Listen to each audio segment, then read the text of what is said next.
Поента со професор доктор Тања Каракамишева.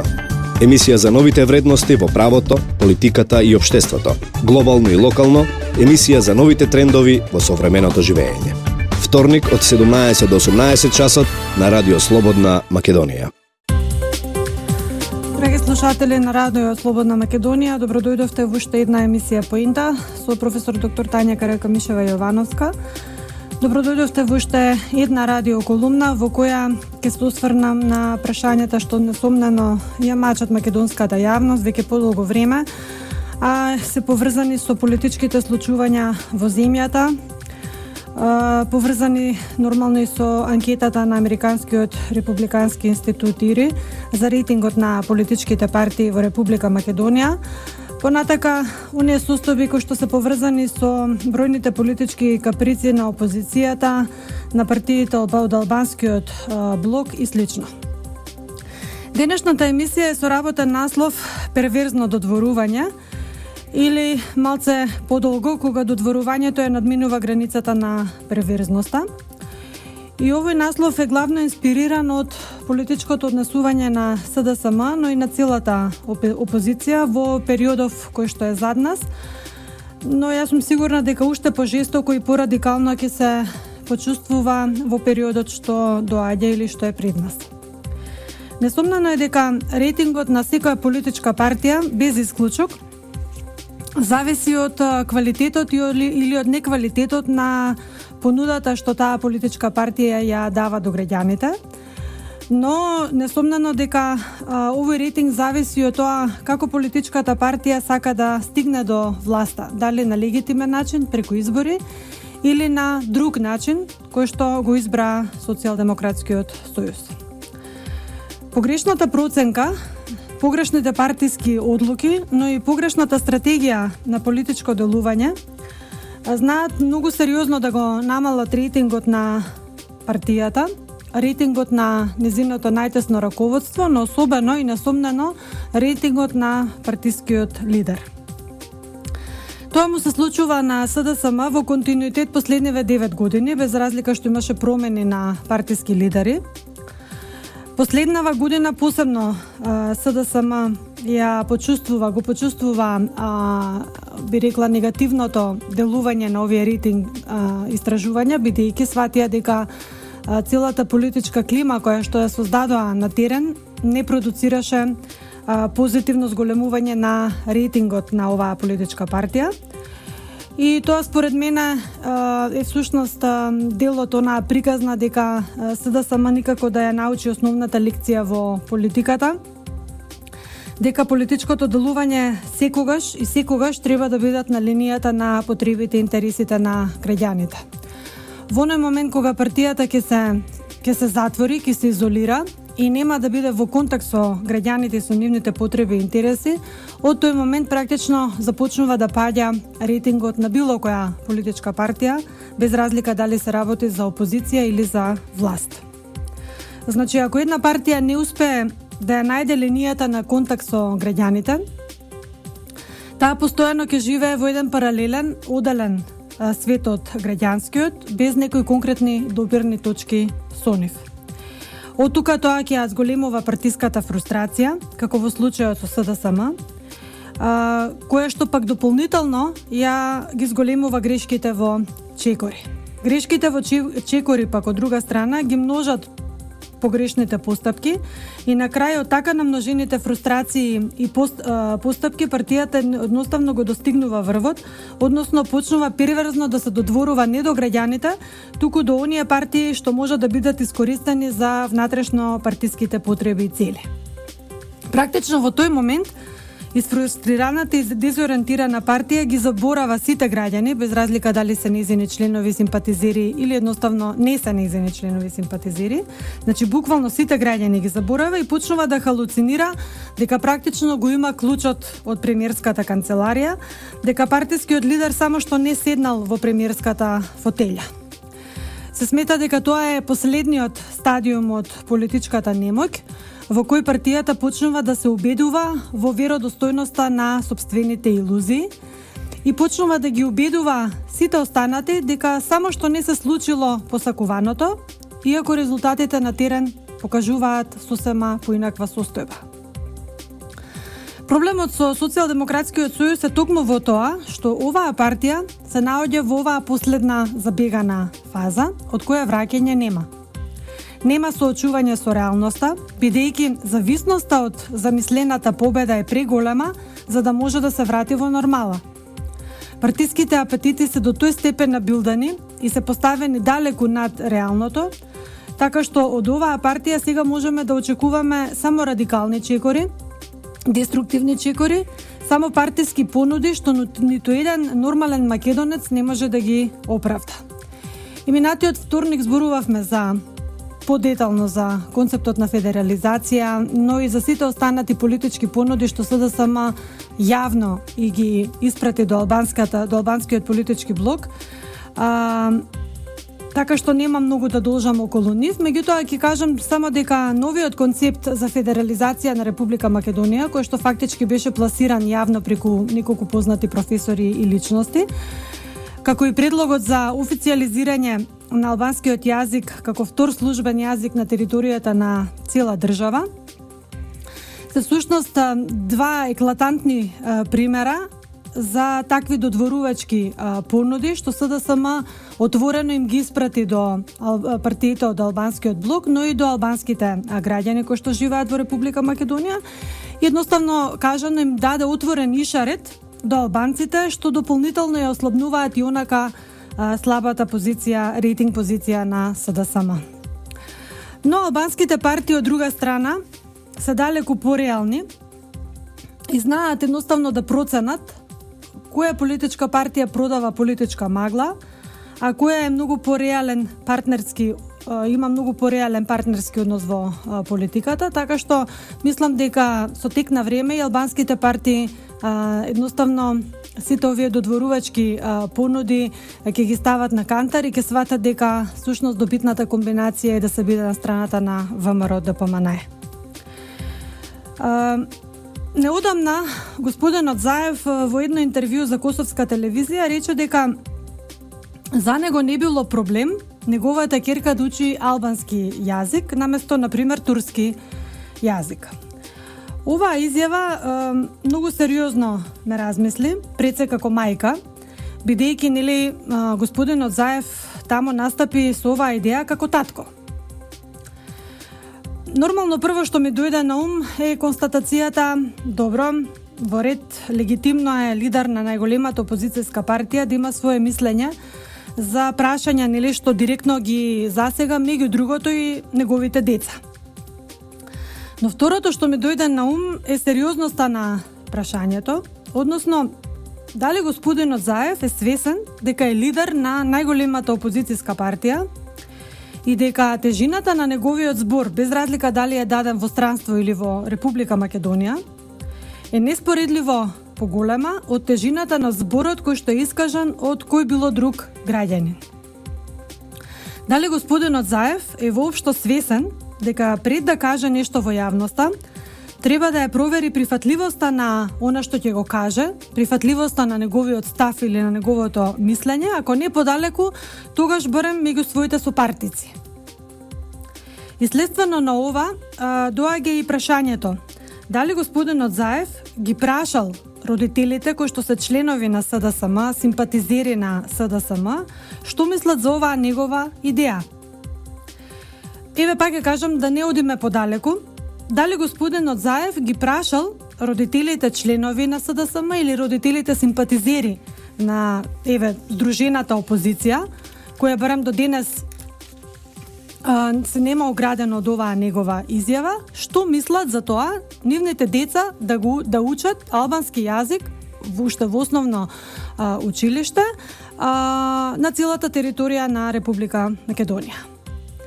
Дали господинот Заев ги прашал, ако не родителите членови и симпатизери на ВМРО ДПМНЕ и неговите коалициони партнери, тогаш барем родителите што ги поддржуваат турските, ромските, бошњачките и останатите политички партии во земјата. Дали господинот Заев се обидел да го чуе мислењето и на оние родители што не поддржуваат ниту една политичка партија или што едноставно се политички неопределени. И на крај, Дали господинот Заев воопшто се обидел да го чуе мислењето и од лицата што не се родители, а кои се идентично засегнати од ова прашање како и оние што се, бидејќи официјалната службена употреба на албанскиот јазик како втор службен јазик на целата територија на Република Македонија ги засега и оние кои што не се родители, бидејќи таа официјална комуникација ќе се одвива на цела територија на државата, што значи дека секој од нас, без разлика дали е родител или не, треба да го познава албанскиот јазик како официјален јазик на државата.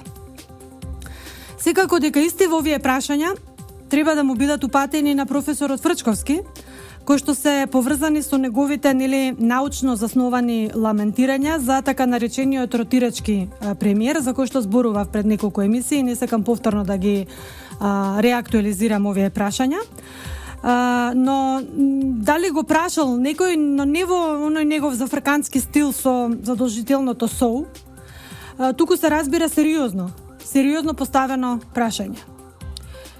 Граѓански одговори секако заслужуваат и оние прашања што ќе бидат поставени во врска со препораките од декемвриската конференција која што е пред нас, а во организација на секретаријатот за спроведување на Охридскиот рамковен договор. Секако тука ќе има многу теми на кои што граѓаните ќе имаат право да поставуваат прашања, несомнено и врзано со препораките кои што ќе произлезат од она 200.000 евра вредна анализа, која што ни ја стокми секретаријатот за спроведување на Охридскиот рамковен договор.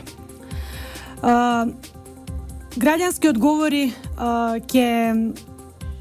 едноставно ќе бараат сите тие прашања од најмалку две причини. Прво, затоа што таа анализа е подготвена со наши пари. А второ, затоа што анализата ќе содржи, предпоставувам, бројни состојби, но и предизвици со кои сите ние ќе се соочуваме или со кои што ние сите се соочуваме во овој момент.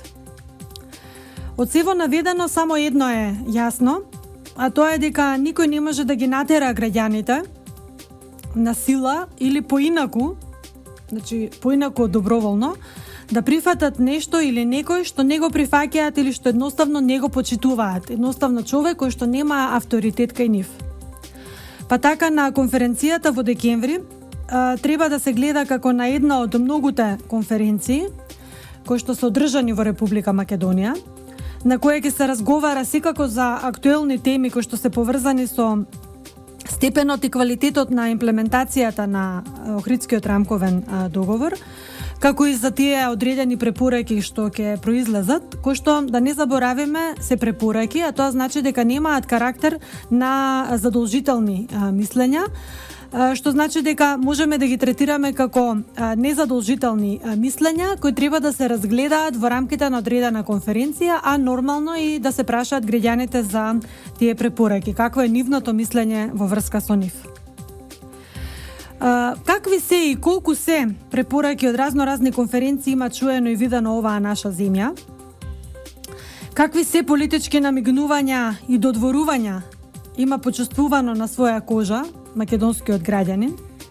Колку се политички перверзии се има изнагледано, па сепак македонските граѓани останале тоа што се, а и Република Македонија останала тоа што е. Република Македонија има видено многу работи во бројните предизборни периоди што ги има издржано, така што мислам дека и овој период предизборен ќе го издржи сосема машки.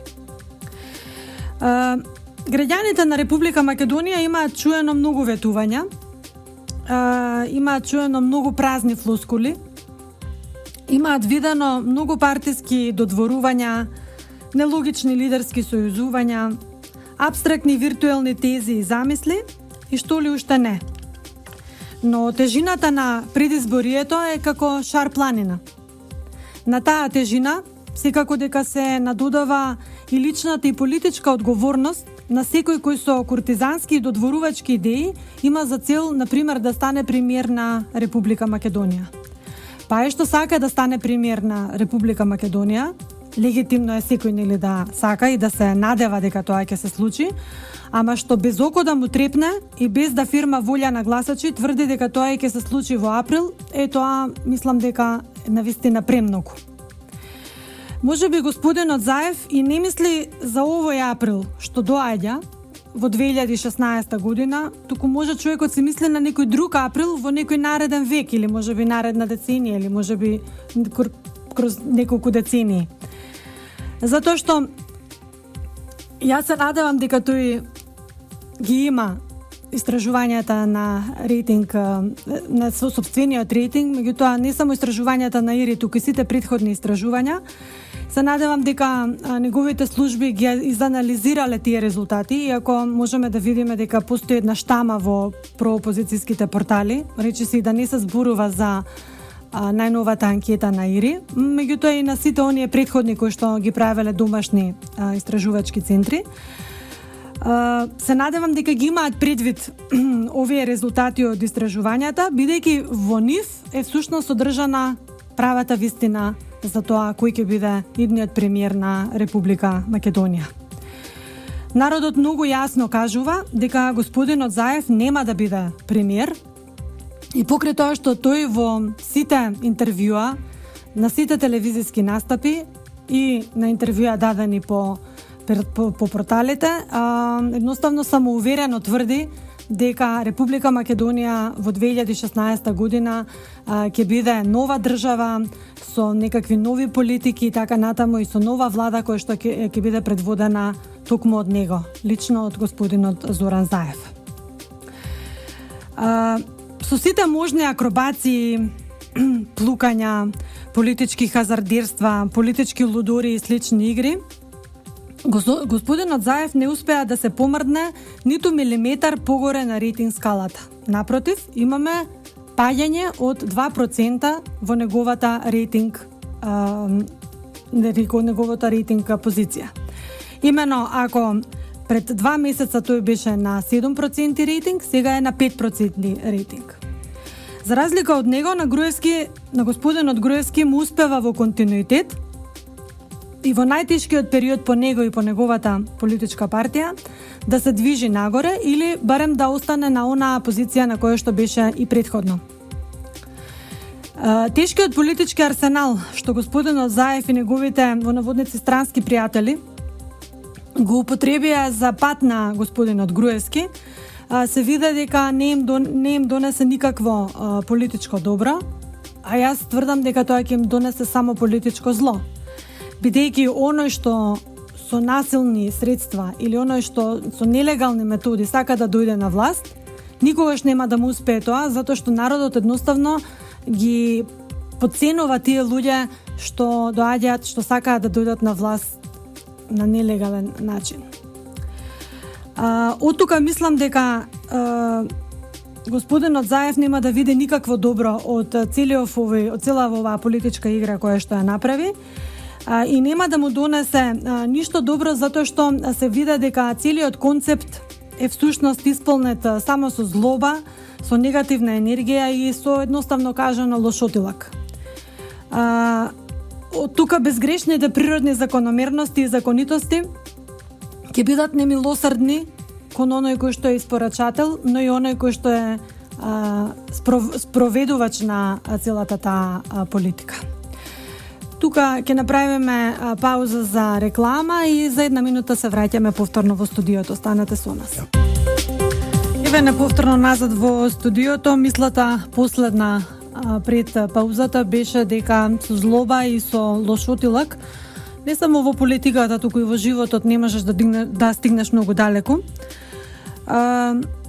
Злобниот политички арсенал на опозицијата мислам дека има две лица. Едното кое што се употребува и се прикажува во јавноста, а второто е она кое што се крие, кое што всушност ја крие во себе вистинската намера за сите овие акции кои што беа преземени од страна на опозицијата во оваа година, но и би рекла и во настаните кои што го потресоа декември 2012 година со настаните во Собранието на Република Македонија.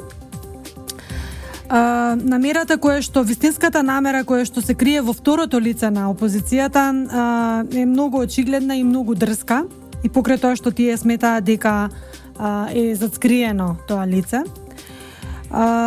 Намерата е да се скрши кичмата на државата, онака како што тоа го испорачуваше и господинот Заев во една изјава која што беше дадена во рамките на македонските медиуми, точно не памтам на кој, меѓутоа дека едноставно треба да се скрши кичмата. Понатака да се смени описот на државата, да се промени незиното уставно име, да се промена државните символи и обележија, да се промени јазикот, политичките институции, судството, обвинителството, полицијата. Значи едноставно постои една незапирлива политика и политичка потреба да сите работи кои што биле создадени од страна на ВМРО ДПМН да престанат, меѓутоа и да се сменат целосно, едноставно од корен да се променат работите кои што во политичка смисла им представуваат најголем товар на Социјалдемократскиот сојуз. Јас минатиот вторник реков дека токму официјализирањето на албанскиот јазик како втор службен јазик на територијата на цела држава е само почетокот или само основата на која натаму треба да се нижат сите оние нужни во наводници политички процеси кои што се неминовни. И се разбира дека во тој политички план со две лица господинот Груевски е трнот во окото. Оттаму доаѓа очајната желба и потреба на СДСМ, ако може уште денес, уште сега, да го решат тој трн во окото, за да можат според нивните мислења непречено да продолжи тој политички поход против државата.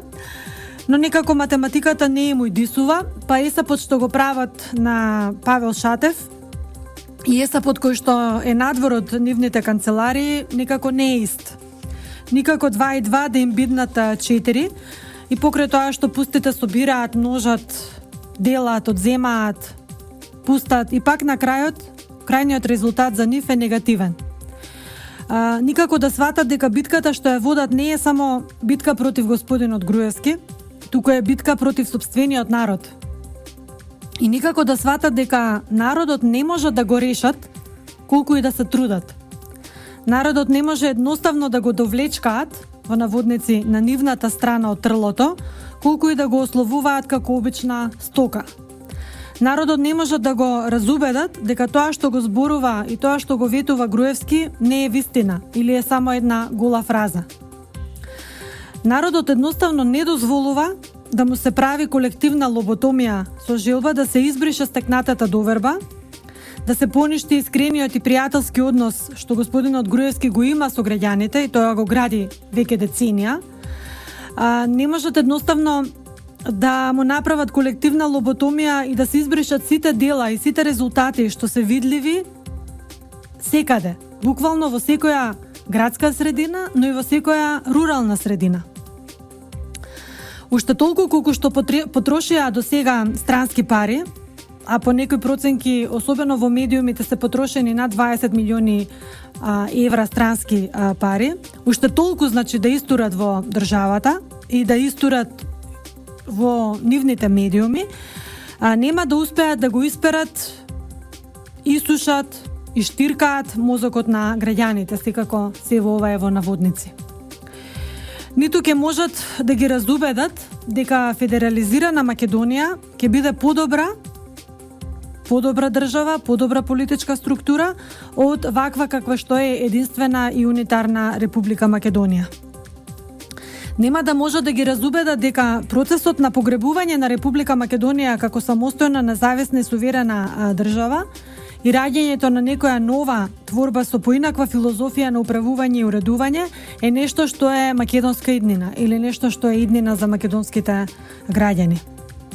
Не може да го разубедат македонскиот народ дека тој систем федерализиран и со различна правна и политичка содржина од овој што ни е постоен, ќе биде некакво продолжение на вековната идеја на славните македонски борци кои ги положија своите животи за идеалот во кој што ние денеска живееме. За среќа наша, македонскиот народ е многу повеќе политички писмен од тоа што опозицијата смета и е доволно политички писмен за да види дека всушност јазичните поделби се основа за нови политички поделби кои што секојдневно се случуваат во, да кажеме, Европска Белгија. Нашиот народ знае дека јазичните разлики во Белгија се вистинска политичка стапица за нормалното функционирање на политичките институции, но и на севкупното политичко живење. Нашиот народ е доволно разумен да извлече заклучок што ќе значи по сите нас ако некоја идна македонска политичка творба, која што е стокмена по волјата на опозицијата, да кажем, остане без влада цели 18 месеци, како што тоа се случи во Белгија. Какви се последици, негативни последици би трпеле граѓаните ако се дозволи јазично или територијално поделените партии да не може да се договорат околу и за нормалното функционирање на државата. Исто така, Република Македонија никогаш не може да биде Швајцарија во политичка смисла на зборот, а секако дека со бројните обиди на владата можеме да стигнеме Швајцарија во економска смисла на зборот. Тоа всушност го кажа и американски професор кој рече дека доколку се задржи овој тренд, позитивен тренд на директни инвестирања во македонската економија и доколку се задржи оваа позитивна политика на добри услови за правење бизнис, Македонија за 10 години може да биде најдобрата економија во Европа, што не е проценка или оценка која што ја дал некој наш професор, бидејќи секогаш, нели, кога се работи за македонски професор се имаат одредени резерви, туку се работи за мислење на американски професор врз основа на објективната анализа која што тој ја направил. Но да се вратиме на Швајцарија. Швајцарија во политичка смисла не може да биде добар модел на управување за Македонија. Зошто? Затоа што кантоналната поделба и самостојноста на сегментите во швајцарското општество е вековно консенсуално градена, согласно заедничкото чувство што го имаат сите швајцарски граѓани за идентитетот и заедништвото, нормално со силно прифаќање на федерализмот од страна на граѓаните. Наспроти швајцарците, едноставно кај македонците се нема такво силно чувство на прифаќање на федерализмот. И што сега? Што да правиме со тоа? Тоа ни е грев. Тука ќе направиме кратка пауза, останете со нас. Да, вториот дел од емисијата, од денешната емисија Поинта, сакам да ја посветам на европските вредности, на европските принципи. Од проста причина што од четврток до недела ќе бидам гостин на една меѓународна конференција каде што ќе бидам панелист на меѓународна конференција во Прага која што ќе биде поврзана со теми од Европската унија и политизацијата на Европа. Во рамките на мојот панел вредности и принципи на Унијата, јас ќе зборувам за владењето на правото во Европската Унија во контекст на новата иницијатива која што е презеде Европската комисија за подобрување на правната рамка на владењето на правото. И секако темата е поврзана со прашањето дали нешто ќе се промени во Европската Унија во смисла на сериозно унапредување на квалитетот на владењето на правото во рамките на Унијата. Таму ќе бидам, значи, панелист, меѓутоа секако дека ќе се вклучам и во сите останати панели и дискусии кои што ќе ги тангираат овие исклучително значајни прашања. Конференцијата ќе се одржува во Англо-Американскиот универзитет, еден од најпрестижните универзитети во Прага, а секако под покровителство и покана на исклучително силната think tank група Евроакадемија. И што е тука интересно? Интересно ќе биде што професорка од Република Македонија ќе зборува за владењето на правото во Европската Унија. Во услови кога токму таа Европска Унија постојано ни испраќа некакви сигнали, отворени или препораки за тоа што треба да подобриме во владењето на правото во Република Македонија. и дека многу од областите кои што таа ги мониторира и понатака треба да останат во силен фокус на владата за вршење на сериозни и длабоки реформи. Интересно ќе биде кога тие европјани кои што ќе учествуваат и дебатираат на конференцијата, веќе се пријавени повеќе од 60 на професори, но тука се и студенти, и истражувачи, аналитичари и така натаму, ќе ги слушнат и ставовите на една македонска професорка која што ќе биде главно фокусирана во незиното предавање на слабостите на владењето на правото токму во Европската Унија. Значи, моето предавање нема да биде воопшто розово, туку напротив ќе биде исполнето со лоцирање на бројни слабости кои ги имам забележано во текот на особено последниве неколку години во остварувањето или функционирањето на фундаменталната вредност, на основниот принцип или како што Баросо 2014 година кажа, на основниот столб врз кој што Европската Унија е заснована. Интересно ќе биде да се види каква ќе биде нивната реакција, посебно од грчките професори и од кипарските професори, кога ќе ги потсетам на бројни примери на лоцирани, сериозни и постојани повреди на правото на ЕУ, но и владењето на правото воопшто. А посебно на тоа како се остварува принципот на владење на правото во Грција. Нормално во контекст на македонското прашање, односно во контекст на прашањето на името, што Република Грција го има сериозно со нашето уставно име. Но тука ќе ги наведам и бројните други повреди кои што се имаат лоцирано. Например, поранешниот комесар за правда во рамките на Европската комисија, Вивиан Рединг, констатира, например, 3 сериозни прекршувања на владењето на правото, во кое што Европската Унија едноставно остана занемена, односно едноставно не презеде никакви конкретни мерки во насока на надминување на тие проблеми. Првиот најеклатантен пример е поврзан со француската влада и со незината тајна намера да во 2010 година примени така наречена колективна политика за депортација на европски граѓани кои имаат ромско етничко потекло. Француската влада буквално сакаше тајно, скришно, без знаење на Европската Унија да спроведе класична депортација на европски граѓани кои што имаат ромско етничко потекло од својата територија. И покрај тоа што таквата политика е надвор од умот во рамките на Европската Унија, бидејќи факт е дека Европската Унија има одредени вредности кои се сосема спротивни од ова што го планирала француската влада. Или, например, да потсетиме на унгарската влада и незиниот обид во 2011 година да буквално го потцени или го згази принципот на независност и самостојност на судството преку примената на политиката за предвремено пензионирање на бројни национални судии во нивниот судски систем. Имено со тоа фактички директно се повредува принципот на самостојност и независност на судството. Тогашната политика на тогашниот премиер Виктор Орбан фактички беше да со предвременото пензионирање се направи смена, буквално смена во судскиот систем и да дојдат нови национални суди кои би биле по мерка или по волја на политиката и на политичарите во таа држава. Или, например,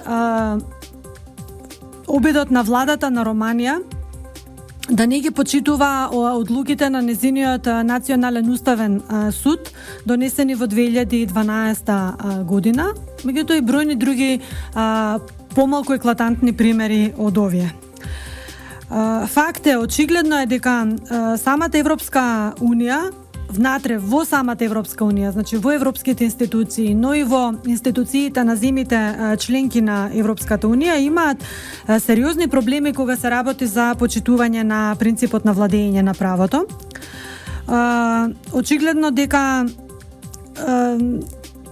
се потребни дополнителни механизми и дополнителни, би рекла, алатки кои што ќе послужат за заштита на принципот на владење на правото во рамките на самата Унија. Токму затоа, заради таквото неефикасно спроведување на постојните механизми и алатки за заштита на владењето на правото во Унијата, Европската комисија дојде до мислење дека лани, значи некаде во март 2014 година, дека треба да се подобри квалитетот на правната рамка за владењето на правото, секако со цел подобро да се развиваат инструментите кои ќе бидат комплементарни со оние постојни инструменти содржани во договорот за функционирањето на Европската Унија или кратко речено договорот од Лисабон.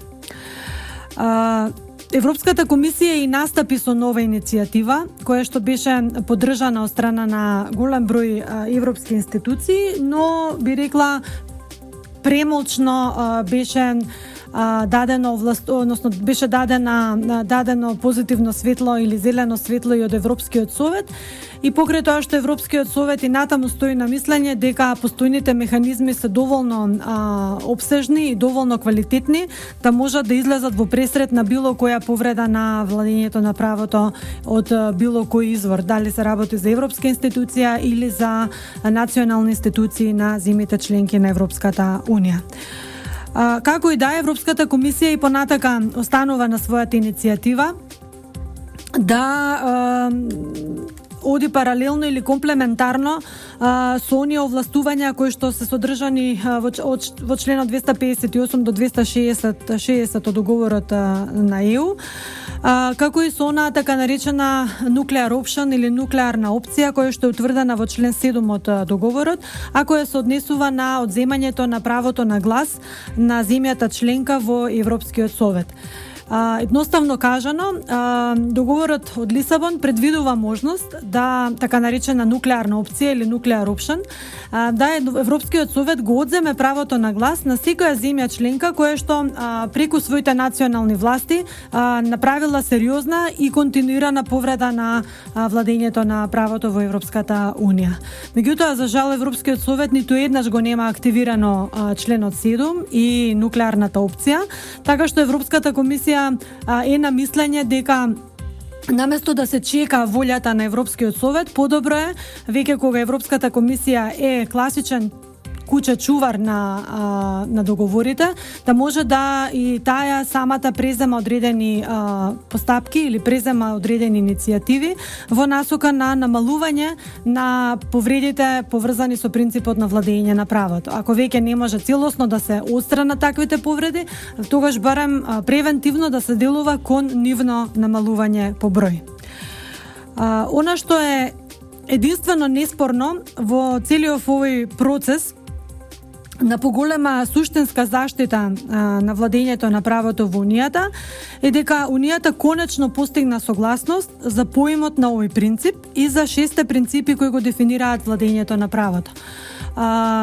Бидејќи фактички секој уставен поредок или секоја уставна традиција врши влијание врз европското поимање на владењето на правото, во таа смисла имаме англиска традиција, имаме германска, имаме француска традиција, добро е што конечно Европската комисија се согласи околу тој генерален поим на владењето на правото.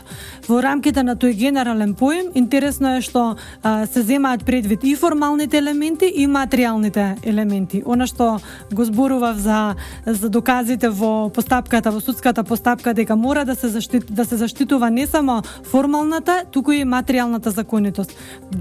Затоа што без едноставно формална законитост нема и материјална законитост, како и обратно. Овде ќе направиме кратка пауза и останете до крајот на емисијата со нас, се враќаме по кратката пауза.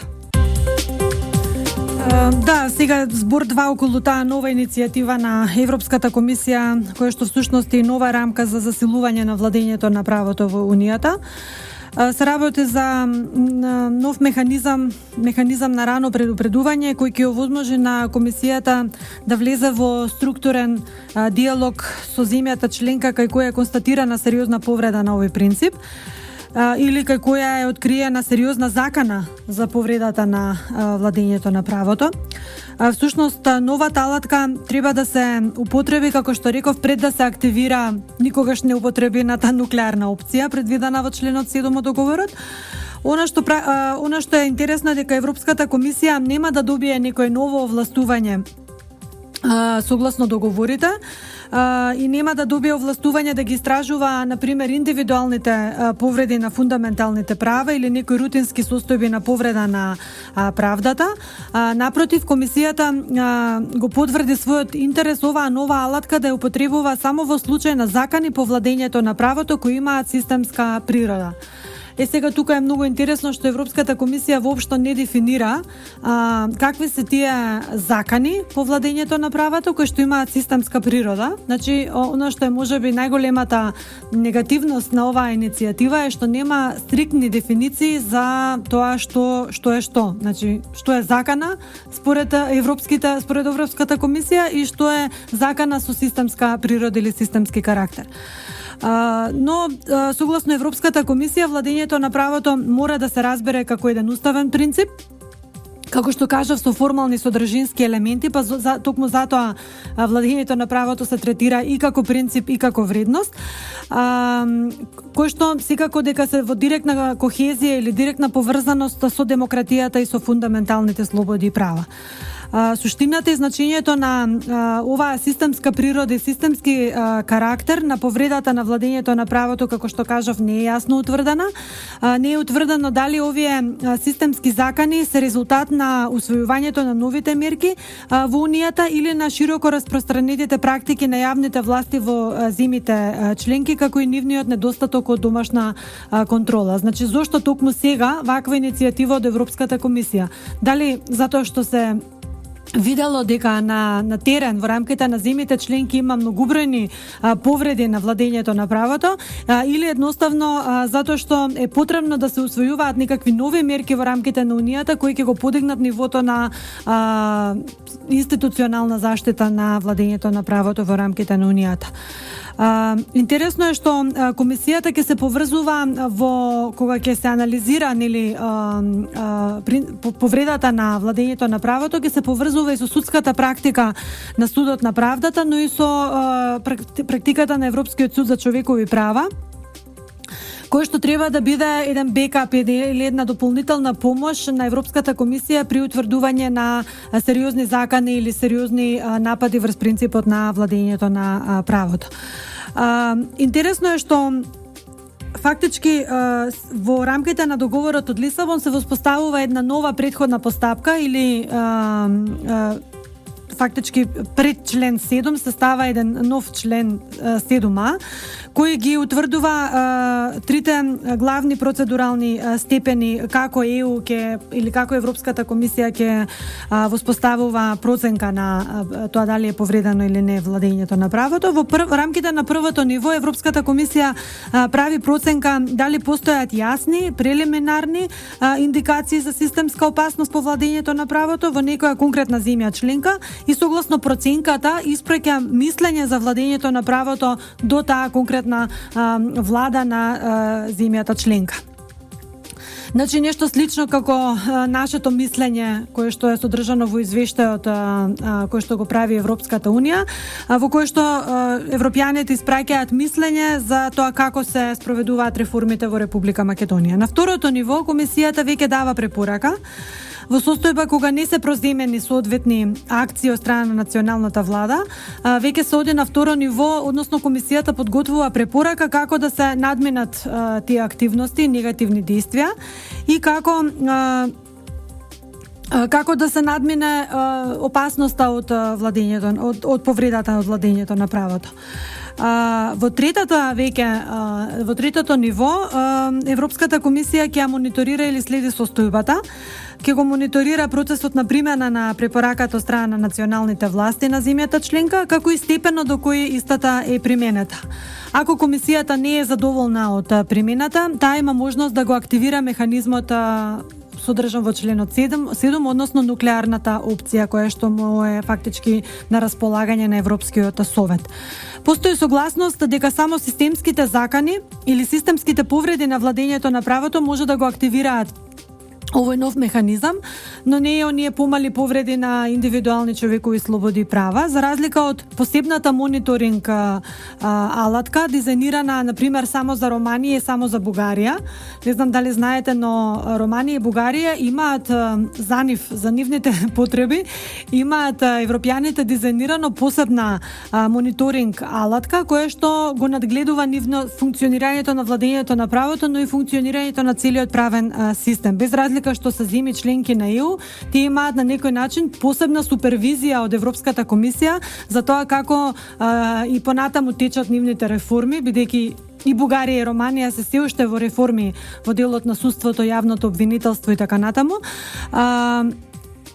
Но она што е сега интересно е што Европската унија фактички со оваа иницијатива не прави посебна мониторинг анализа на секоја земја членка, туку таа ќе се однесува на сите, без разлика какава е државата, без разлика кога пристапила во Европската унија и слично. Фактички Европската комисија ја презема одговорноста за заштита на принципот на владење на правото, со оглед дека, како што кажав, комисијата е чувар на договорите и оттаму логично или следствено да ова институција го преземе и тој чекор во смисла на брана или чување на владењето на правото од било какви повреди. Во таа смисла ќе помагаат и прибирање на информации, експертизи, Агенцијата за фундаменталните права при Европската унија, понатака ќе помагаат и Венецијанската комисија при Советот на Европа, Судот на правдата на Европската унија и така натаму. Кои се негативните карактеристики на овој нов механизам? Ако детално се изанализира оваа предложена нова рамка за владењето на правото, ќе се видат незините слабости. Имено предлогот е заснуван на предпоставката дека диалогот меѓу комисијата и земјата членка се води заради повреда на член 2 од договорот за функционирање на ЕУ. Комисијата всушност не успеа детално да објасни како таа ја сваќа суштината на системската закана по владењето на правото, па утаму е добро комисијата во наредниот период многу појасно да го дефинира самиот концепт на системска закана, но и според онаа скала од 1 до 5 да кажеме, и нормално да ги рангира и можните системски повреди. Од друга страна, како и да самата внатрешно се подготви, значи да ги подготви сопствените капацитети, за да можат активно да се вклучат во процесот на санирање на, би рекла, негативните последици од повредите, во случај доколку тие настапат, доколку препораките на комисијата не бидат преземени од страна или не бидат извршени од страна на националните власти на земјата членка. Сосема е сигурно дека комуникацијата на комисијата не нуди какво било јасно оделување меѓу поимот системска закана и системска повреда, па оттаму незадолжителните препораки на комисијата, како и неавтоматскиот рекурс на членот 7 од договорот, фактички ќе доведе до дополнителни, би рекла, проблеми во насока на реализирање на оваа иницијатива во праксата. Инаку интересно е што имаме и обид од страна на Европскиот совет целосно да ја маргинализира иницијативата на Европската комисија. Тоа воопшто не е за изненадување ако се има предвид фактот дека комисијата се третира како експертско тело, како тело на непартиски и професионални лица, а од друга страна Европскиот совет е сушност советот со политичка тежина. И ако се има предвид негативниот однос на владите на земјите членки кон Европската комисија, таа постојано да им пресудува, да им суди и така натаму за тоа дали го почитуваат или не владењето на правото. Од правна гледна точка, диалогот што го води Европскиот совет од една страна и правната рамка на комисијата од друга страна се некомпатибилни. Ако се има предвид фактот дека, да кажеме, Европскиот совет води постојан во секоја година води системски диалог и структурен диалог со сите земји членки и со незините национални представници кои што седат во Европскиот совет, така што се чини дека Европскиот совет сака да го преземе приматот што сега го наметнува комисијата и во таа смисла да останат работите така како што се предвидени во договорите, но и во рамките на останатите правни извори на правото на Европската унија. Има многу што да се зборува, меѓутоа со оглед дека веќе сме при крај со времето, За жал времето истекува многу брзо секогаш кога емисијата Поента оди во етер. На крај останува само да ги кажеме оние законски работи кои што мора да ги кажеме, дека емисијата Поента се емитува од страна на Трговското радиодифузно друштво Радио Слободна Македонија. Професор доктор Тања Каракамишева Јовановска е уредник и водител на емисијата Поента. И денеска е 24 ноември, се извинувам, 24 ноември 2015 година. Останува уште толку време да ве поздравам, да се слушнеме повторно наредниот вторник, во истото време и на истата фреквенција, секако во нова емисија Поента со нови теми кои што се одбрани од мене само за вас. Поздрав и до слушање. Поента со професор доктор Тања Каракамишева. Емисија за новите вредности во правото, политиката и општеството. Глобално и локално, емисија за новите трендови во современото живење. Вторник од 17 до 18